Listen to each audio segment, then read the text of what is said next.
Both officers arrested 2 suspects at Penn Station on Saturday morning after one of the suspects was flagged by making anti-Semitic and threatening posts online, including references to perpetrate an armed attack on a synagogue.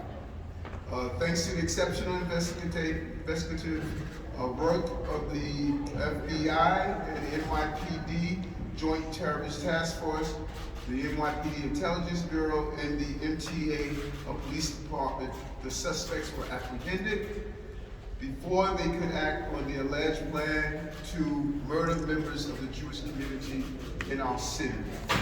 As the mayor of the largest Jewish community in the United States, it is my sacred duty to protect Jewish New Yorkers and this entire community from anti-Semitism and bigotry. And in my administration, we know this is one of our highest priorities, is to protect all New Yorkers from violence and crime. We will continue to be vigilant and protect the communities involved in general, but specifically the Jewish community, with every resource that's necessary. We will never tolerate hate or violence in New York City. We will use our resources and partnerships to stop, investigate, arrest, and hold accountable anyone who threatens the safety of the people of this city. On Friday evening, the FBI and the Joint Terrorism Task Force received information regarding an individual believed to pose a physical threat to an unidentified synagogue. With significant sense of urgency, members of the JTTF set about identifying the individual or individuals involved. As you have heard, we, along with all law enforcement partners, began an investigation of one possible subject, Christopher Brown, Aquabog, New York. And then during that investigation, a second individual, Matthew Mahrer of Manhattan, was also identified as an associate. In close coordination with law enforcement across the region, both Mahrer and Brown were located Friday night and taken into custody.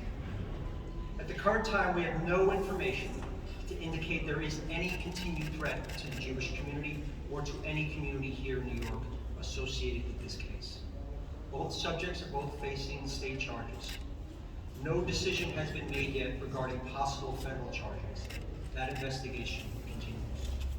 If anyone else has information regarding these individuals or any threat to the Jewish community, I would ask they reach out to the FBI or NYPD as soon as possible. This is still very much an active investigation.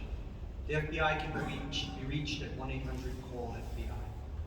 Possession of a firearm, a high-capacity magazine, an 8-inch long military-style knife, a swastika arm patch, and a Twitter posting about shooting a synagogue.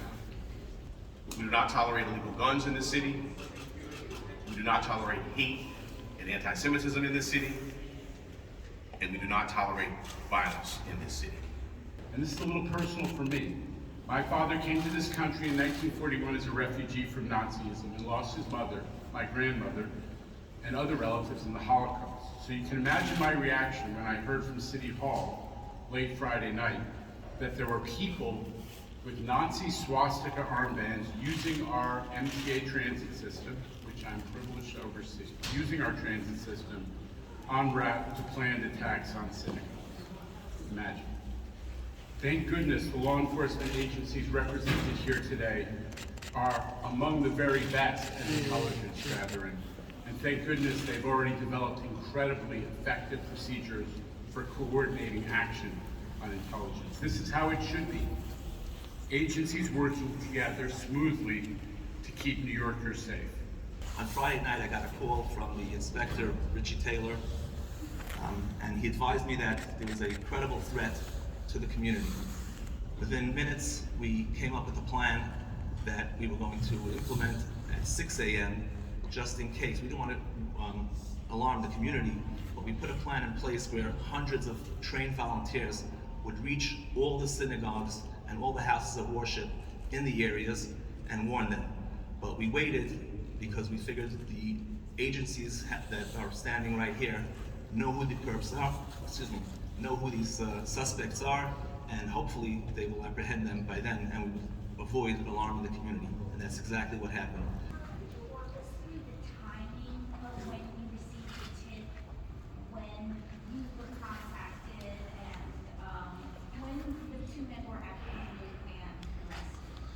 I was notified immediately by the chief of the department.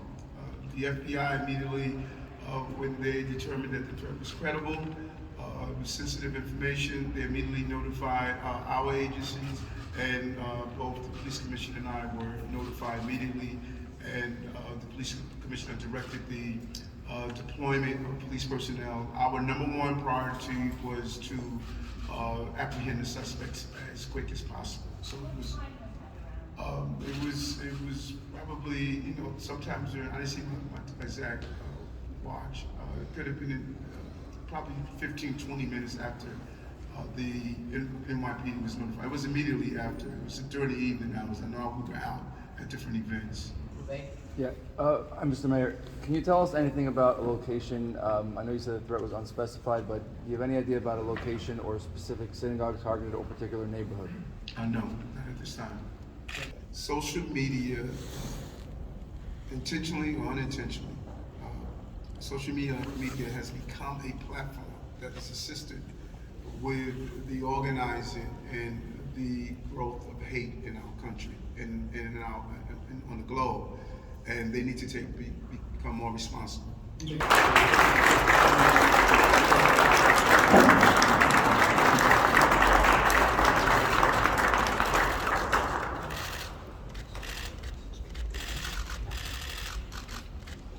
what happened. We were just on patrol at Penn Station, like everybody was repeating up here.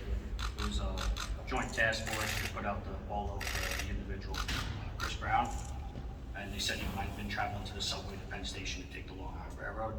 We were up at 34th and 7th, 34th Street and 7th Avenue, when we saw him actually walk in with his friend.